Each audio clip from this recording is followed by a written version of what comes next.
India now has the world's third largest startup ecosystem, behind only the United States of America and China. More than 100 companies are worth over $1 billion each. Its economy has grown faster than almost any major economy this decade. Metro lines are operating in cities that didn't have a subway 10 years ago. Global executives now talk about India the way they used to talk about China, the place where the next decade of growth is actually being built. And in that same country, ladies and gentlemen, in 2024 alone, more than 200,000 people quietly renounced their Indian citizenship. Over a million students are enrolled in universities abroad right now, as in when I speak and make this video.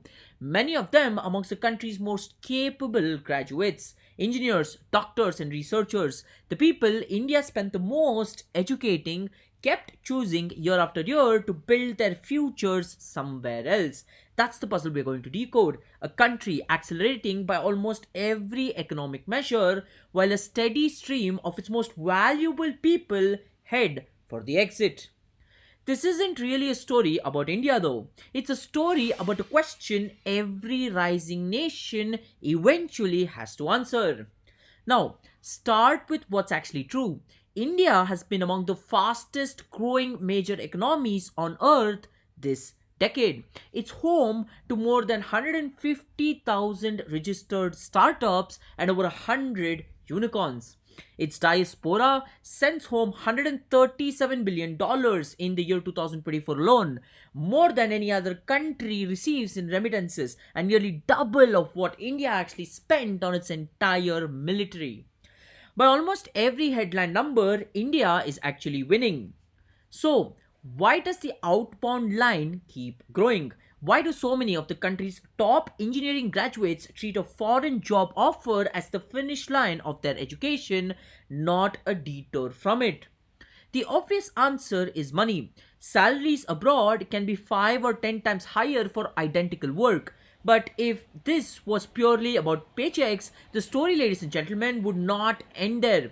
It doesn't, because people don't actually move for countries, they move for something underneath those specific countries. Here's the first principle underneath this entire video. Humans are incentive tracking animals. We don't develop loyalty to a flag. We develop loyalty to whatever environment lets us do our best work and keeps our families safe.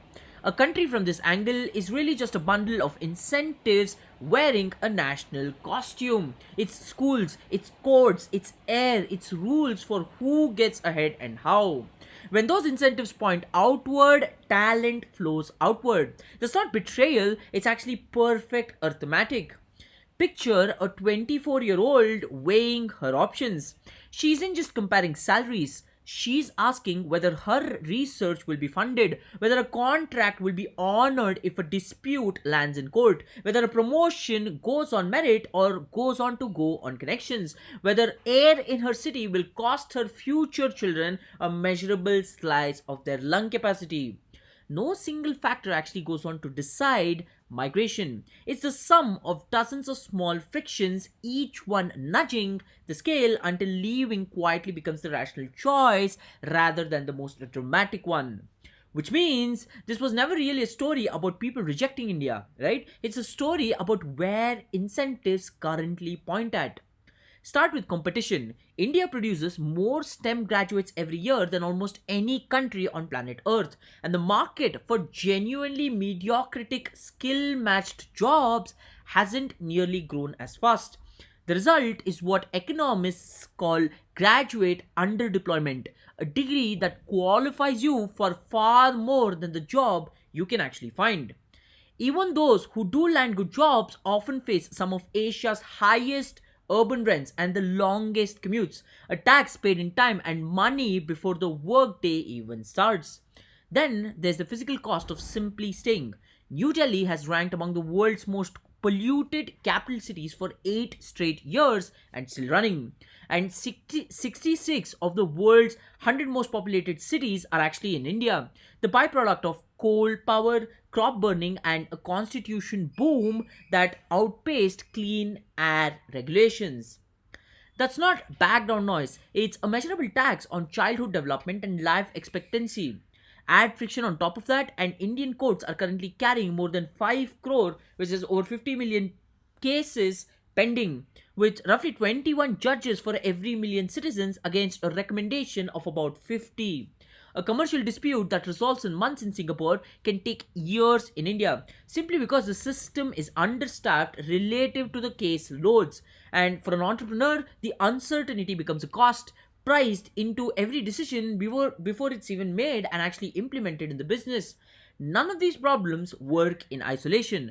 Nobody leaves because of pollution alone or just the courts. People leave because the frictions compound, each one rising the price of staying in the country just slightly until somewhere else starts looking cheaper. So, what's actually on the other side of the ledger? Why does the United States of America, Canada, and the United Kingdom, Australia, Germany, Singapore, and the UAE actually do differently?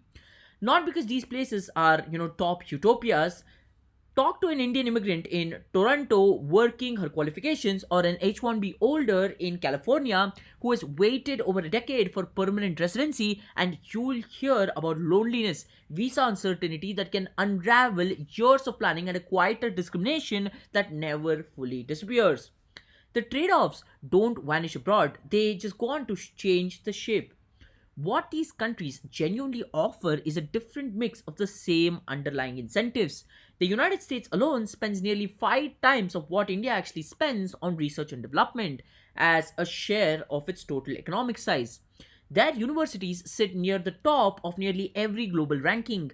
Their immigration systems, however flawed, still draw clearer lines for a skilled worker than most alternatives available in the market. And they offer career mobility, the freedom to change jobs, industries, and even fields without your first job determining your ceiling for life.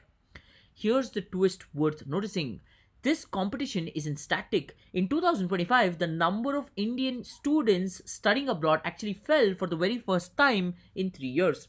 Not because India suddenly became more attractive, but because the United States of America, Canada, and other destinations tightened their own visa policy. Pull factors aren't fixed constants, right? They're a live negotiation between countries who are actually competing for the same scarce resources. This is where the story gets genuinely counterintuitive. For decades, the working assumption was that migration is a one way transfer. India educates someone, another country captures the value. But economists increasingly describe something different: brain circulation, not brain drain. Knowledge, capital, and networks don't just leave, they loop back. Those $137 billion in remittances aren't sitting idle, they are paying school fees, seeding small businesses, and increasingly funding early stage capital for entrepreneurs who never left at all. A generation of Indians who built careers at the United States of America's tech companies have become some of the most active angel investors in Bangalore, and diaspora run venture funds now route serious money into the startup ecosystem. But here's the part that should genuinely surprise you. A 2026 study of nearly 600 Indian tech startups found that homegrown founders, the one who never left the country, are now outperforming the celebrated returnee founders who came back from Silicon Valley. A decade ago, foreign experience was assumed to be an unambiguous edge. Today, understanding the Indian market from inside is proving to be the bigger one. Brain drain, brain gain, and brain circulation aren't three separate stories. They are three stages of one particular story. And India, ladies and gentlemen, increasingly looks like a country entering the stage where staying and building at home is no longer the consolation prize. If talent follows incentives, the fix was never about convincing people to feel more patriotic. It's an engineering problem and not an emotional one. Let's start with research. India spends roughly 0.7% of its total gross domestic product on research or development, compared to nearly 3.5% in the United States of America and close to about 5% in South Korea. A gap that actually goes on to predict with uncomfortable precision where ambiguous researchers eventually end up going. That's real progress worth noting too. India has climbed from the 81st to the 38th in the Global Innovation Index over the past decade. Proof that the trajectory can shift, and it just hasn't shifted fast enough. Then there's the slower, less glamorous infrastructure of trust. Judicial systems fast enough that a contract dispute doesn't outlive the business it actually concerns. Air that doesn't cost a child years of lung development. Regulation predictable enough that an entrepreneur can go on to plan 5 years ahead instead of just 5 months. None of this is about which party actually governs or which one governed before. Fast courts, clean air, and a merit based institution aren't left wing ideas or right wing ideas, ladies and gentlemen. They are actually the operating system underneath everything else a country wants to become. And they only get built when they are threaded as long term infrastructure, funded and measured over decades, and not just promises measured in mere election cycles. The real competition between nations was never about nationalism or which country has the most people. It's about which one builds an environment where talented people holding every option in the world still choose to stay. Because talent follows opportunity and it always has. It always will go on to do. It did when scientists left Europe for American universities last century. It does now in every direction in every country running the same experiment. India isn't uniquely broken and it isn't uniquely doomed like people actually go on to state. It's simply the largest live case study of a pattern playing out everywhere right now. So here's the question worth sitting with.